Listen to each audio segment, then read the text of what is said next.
PR Connections Radio presents.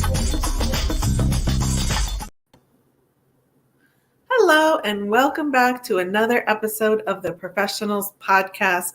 I am your host, Rachel West. I am an empowerment coach specializing in mental fitness and addiction recovery. I have a very special guest with me today, Amy Frost. She is an energetic facilitator, trainer, collaborator, committed to supporting people. She is involved with many things in our community and always helping any way she can. Welcome to the show, Amy. Thank you. I am so honored to be here. And you're one of us.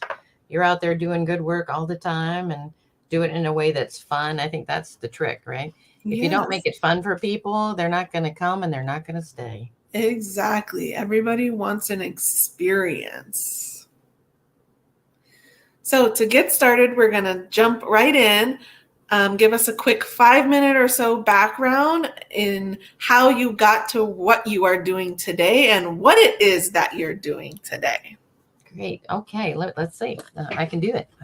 Let me see. I started out as a very small child. Oh, I know. Yes.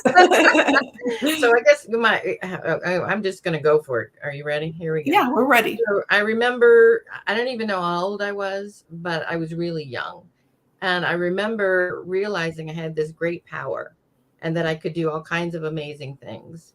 And I declared to the world, the universe, God, whomever, that I would use this power for good, not evil. And I had no idea what that meant. I don't know where I got that from, but it's kind of been my motto in life. And I would say one of my favorite, I have this at my desk. You see, do good, bring friends. Yes.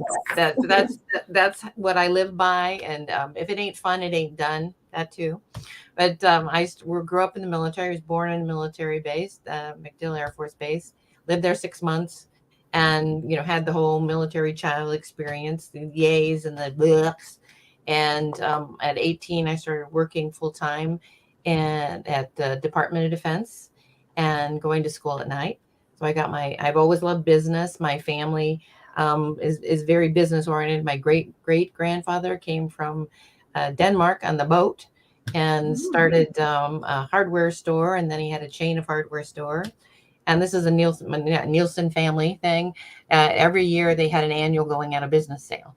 So So for us, it was always about being entrepreneurial, and for me, it's within the context of other organizations.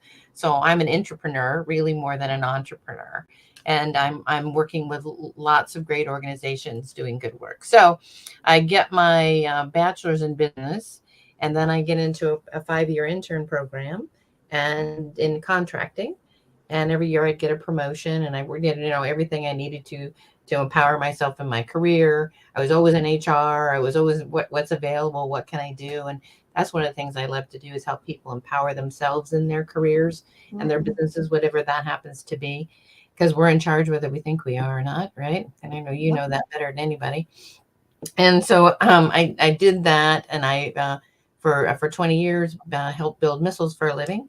Ballistic missiles. That's what I did. I was a total quality management trainer and facilitator, because there's just always so much more good work to do. But my husband died in Desert Storm in 91, and then that really made me stop and think about, who am I really? What do I care about? And so then I got an MBA first, and kept getting the promotions, and I was just going to go to DC and rule contracting. Then my husband died, and I was like, do I really care about that anymore? And one of the things I did, I got a second master's in spiritual psychology.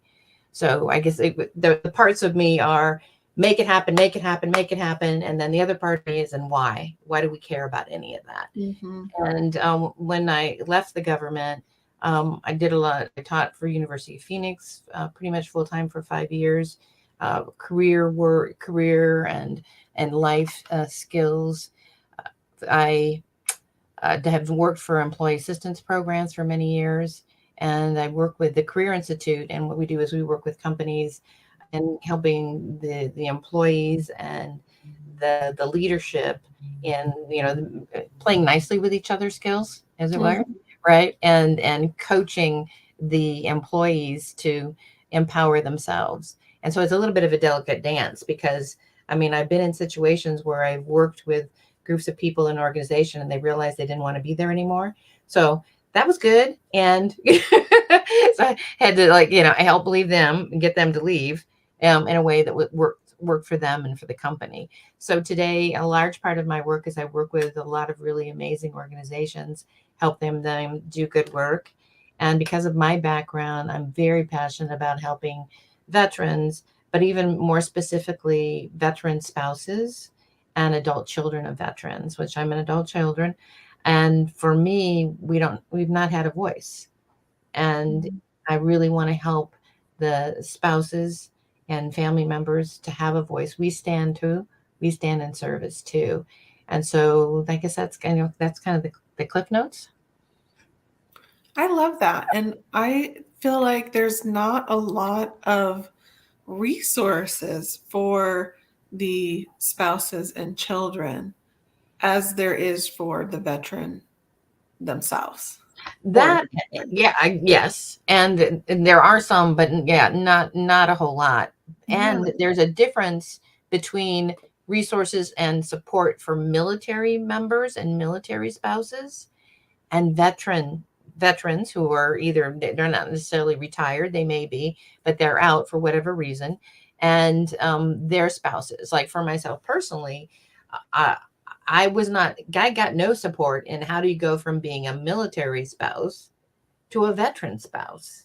Mm-hmm. And my own experience wasn't that big a shift because my husband now runs the vet center at UNLV, and so I'm still doing a lot of things I would have done as the commander's wife, in supporting him and his teams. Yeah. And so my transition wasn't as hard, I think, as a lot of people's. That you didn't get any support.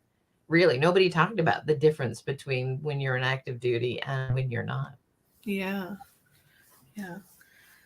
So tell us some of the things that you're currently working on, some of the organizations that you're helping support. I'm working with Adopt a Cop. They work with police that sign and first responders who sign up to have people pray for them and or with them. And they have an annual prayer conference, and they do a lot of other things. And I really love what they're doing. And I'm also talking to them about how do we create programs for first responder spouses, because I know I have a lot of friends who have husbands that are police, and it's tough. You don't know when they go, are they going to come back? Mm-hmm. And one of my sisters she's been a 911 dispatcher for over 27 years. And I want to be there and support her. Number one, you can't get her on the phone. So that's that's challenging to support her. And then when, okay, tell me what's going on. And she starts sharing stories, and it's too much for me. So I listen as much as I can, but it's really tough. And so, but I know how to get support, and I know how to say, I want to support you, but I can only take so much. Yeah. And so, right. But most people don't. Yeah. And they're not having those conversations. So, and again, it feels like a lot of things that I'm doing are starting to intersect in different ways. Another thing that I'm doing, I'm working with the Southern Nevada Veteran Chamber of Commerce. They've been around about a year and a half. And what I love about them most is they are bringing together not only veterans in our community and veteran-owned businesses and spouse and family member, but also the resources.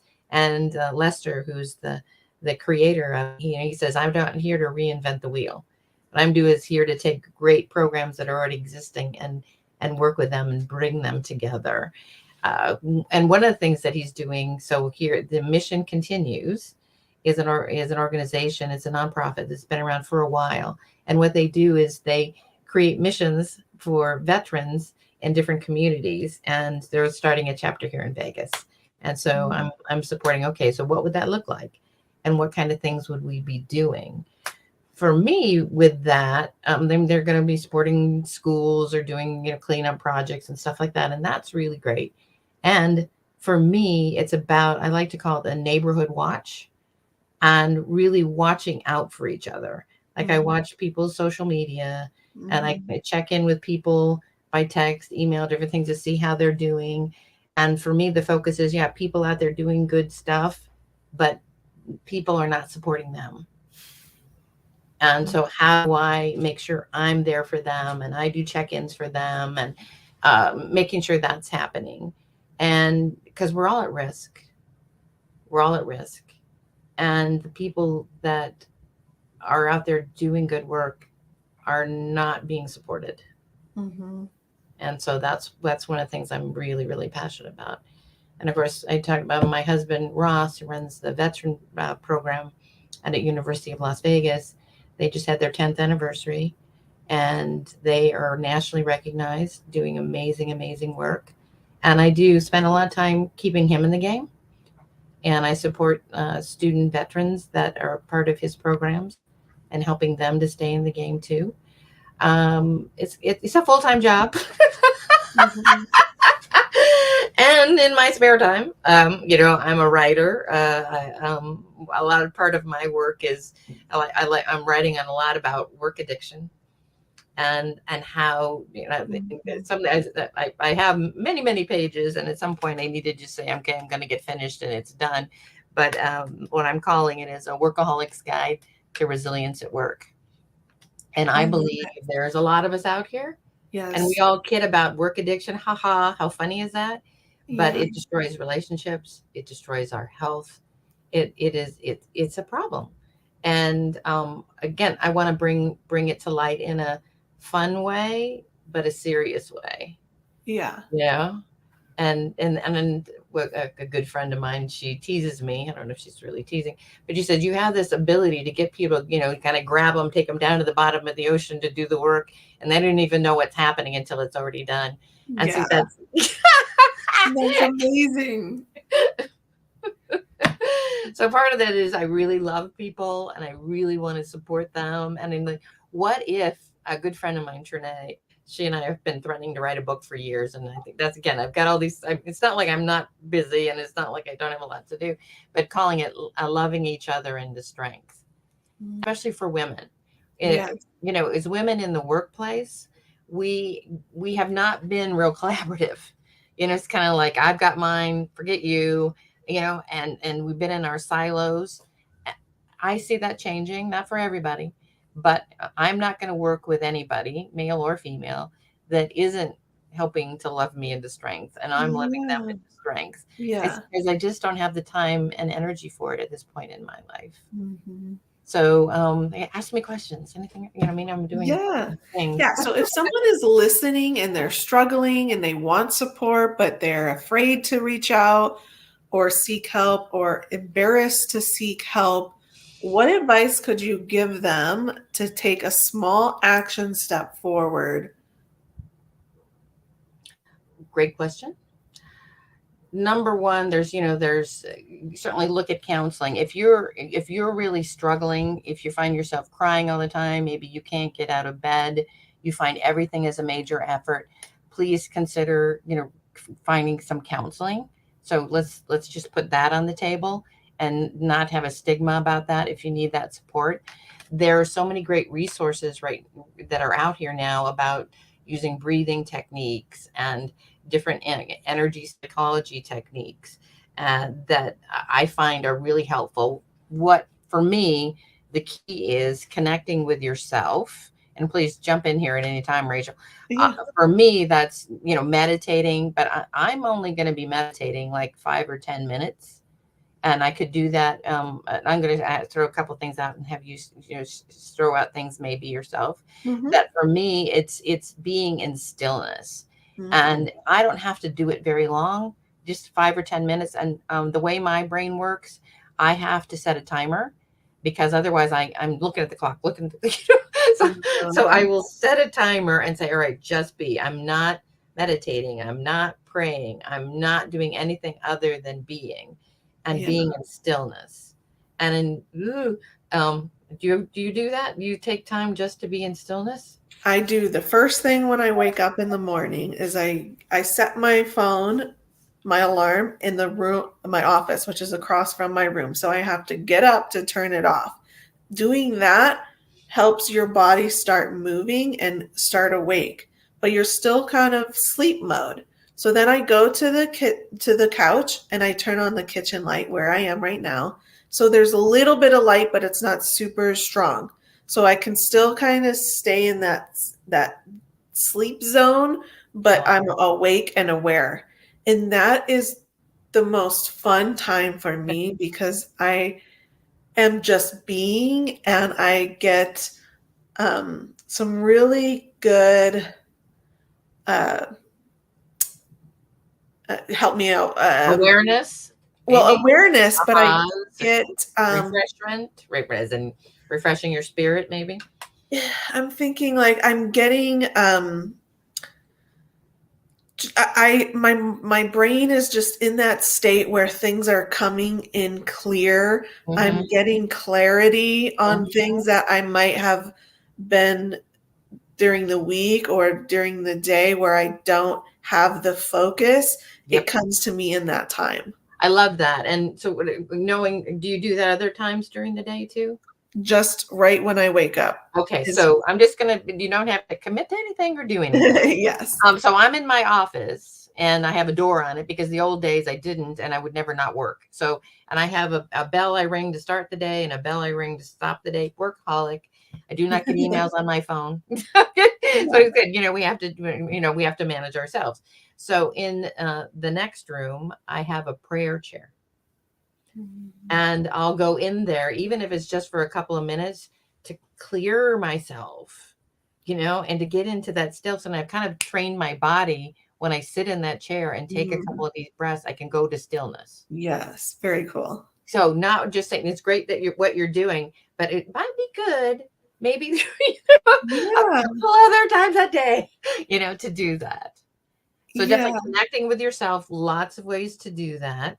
And doing different practices, like, when basic tapping, you do they call it the karate chop, or you can do it that way.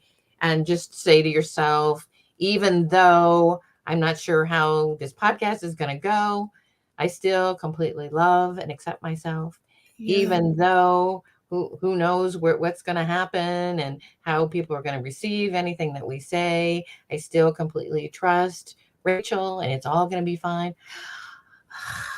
Even just, and I can feel these. But the trick is, what I like to say, these different tools are effective and they work, but they don't work if you don't use them. Yes, that's what So I set alarms. People that I work with, like you, we ping each other. I'm like, oh, why don't we stop and breathe now? Like I was with a group, and there was some crazy stuff going on with the computers and that, and we were all trying to, and I said, why don't we just all stop and take some nice deep breaths, and and imagine everything's going to work out okay. And crazy enough, it did. Yes, and there's so many different self-care, me time, pausing, whatever you want to call it in your day, even if it's for 2 minutes, 5 minutes, that time is so important. And so many people forget to do that, don't know to do that, think it's a waste of time, think they don't have time to do it. Right. But setting a reminder, setting your alarm, we all carry phones now. Yep. And just taking a moment just to take a deep breath in, if that's all you can give, but something to just pause in your day will be a huge impact.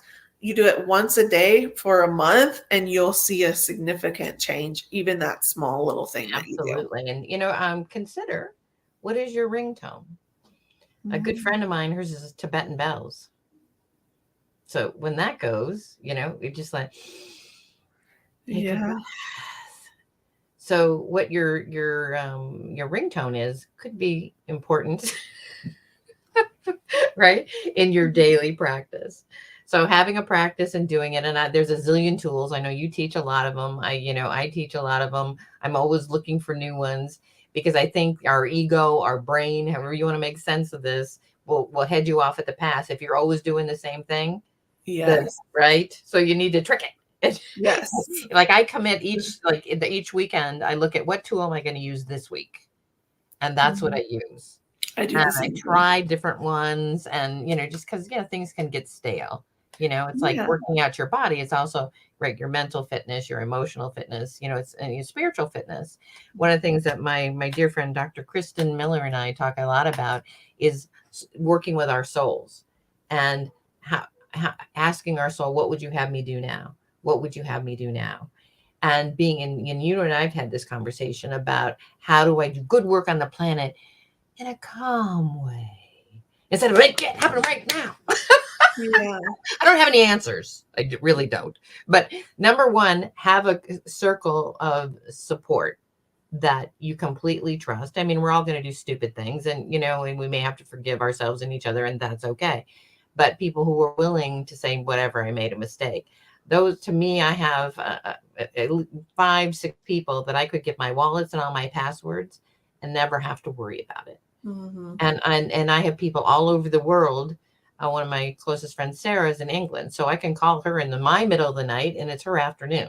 So it's having people that you can reach out to. I've had lost a couple of significant people in the last few months, and I've needed support in ways I didn't necessarily need it before. And it's really interesting. A couple of really good friends of mine are going through the same thing. And so we're trying to support each other while we're limping. And so I have some new people that aren't limping right now that I'm leaning on. Yeah.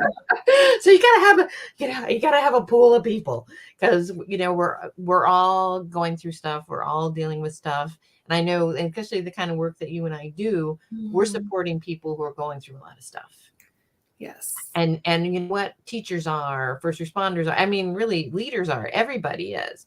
So know that these techniques really are self-care in a whole new way, and that we have to do them ongoingly. So connecting to self, having techniques you use, and then having a support system and doing it. I have standing calls the third Tuesday of the month, the last Thursday, different calls, different Zooms, different meetings with people to support. I support them, they support me, and we support each other in different ways. But if I wait to make that phone call or to bring that group together, you know what? It ain't going to happen because I'm busy. But if it's on my schedule, I'm going to do it. Yeah, exactly. Planning.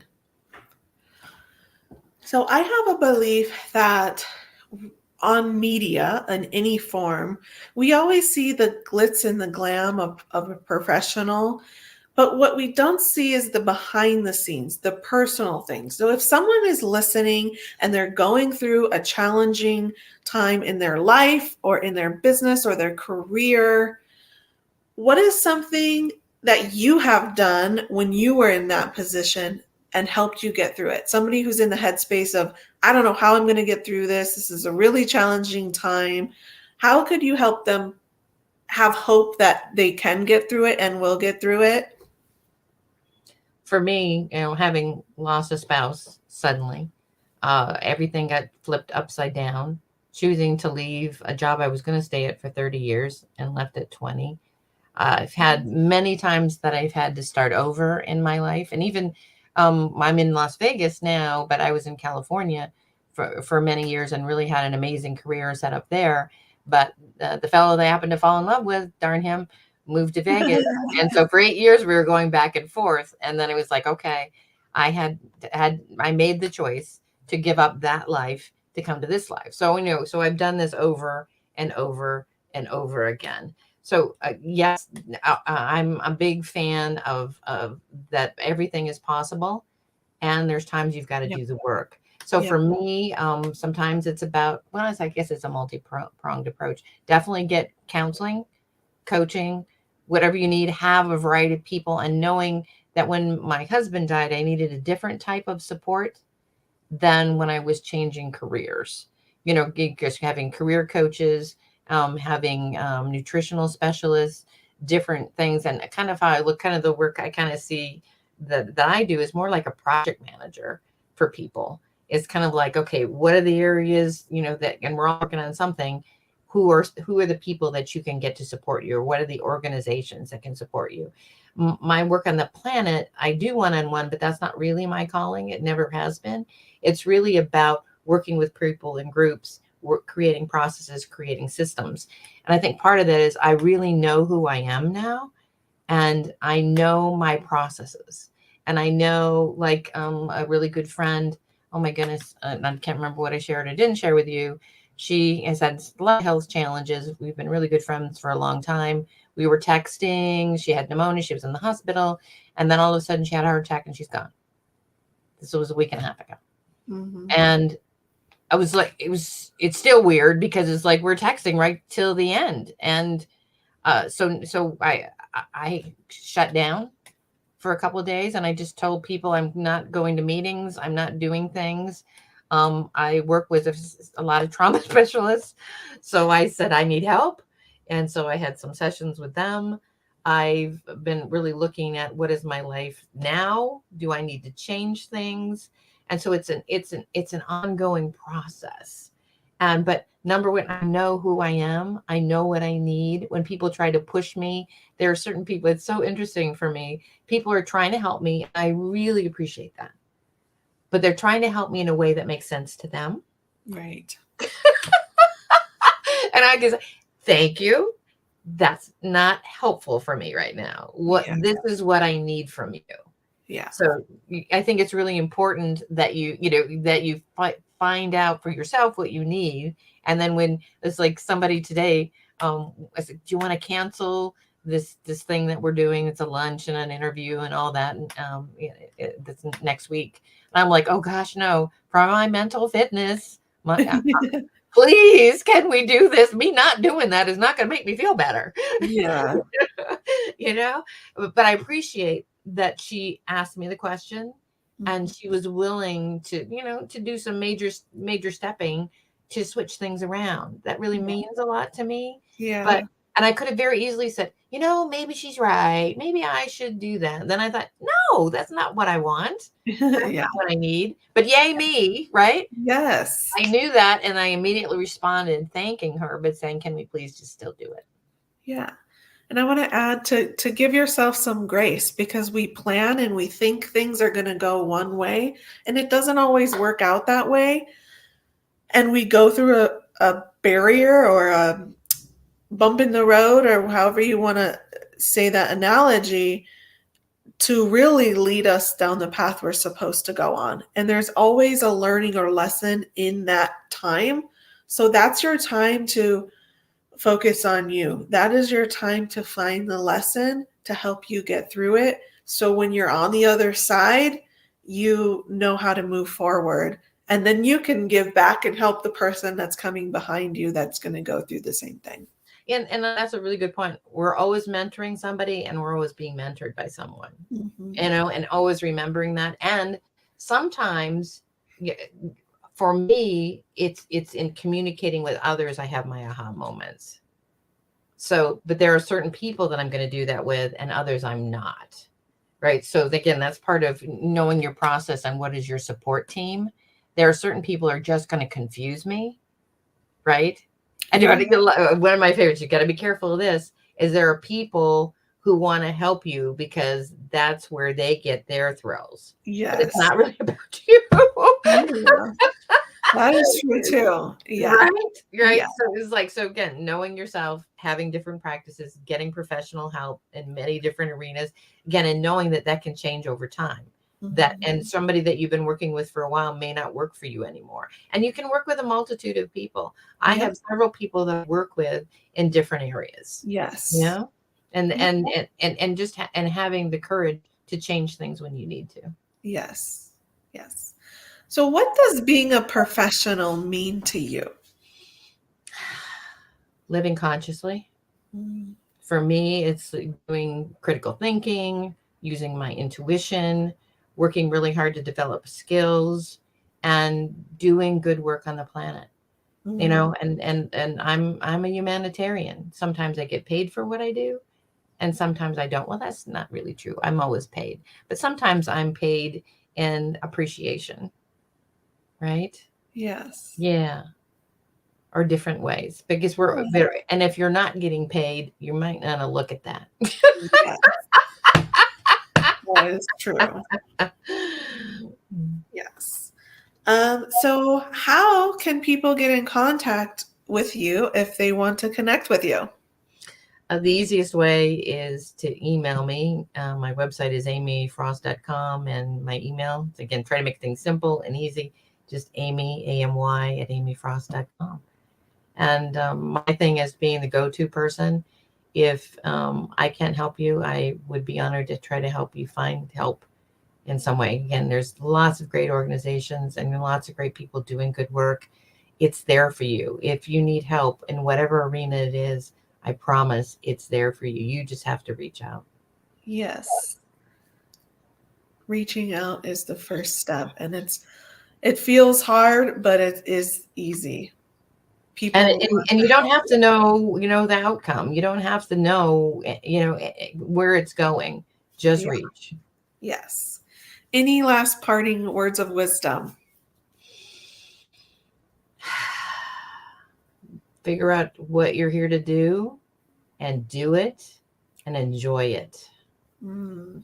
Enjoying it is part of the journey itself. I love that. Thank you so With much. good friends. Yes, with good friends. It's not fun by yourself. It is not fun. And you can't do it by yourself anyway. Well, that's a You good need point. some help and we support. think we can, though, as your work addict. Yes, yes. Well, thanks again, Amy, for being here. I appreciate you as always. You are a dear friend of mine, and I thank you for coming and joining and sharing your knowledge with the professional listeners.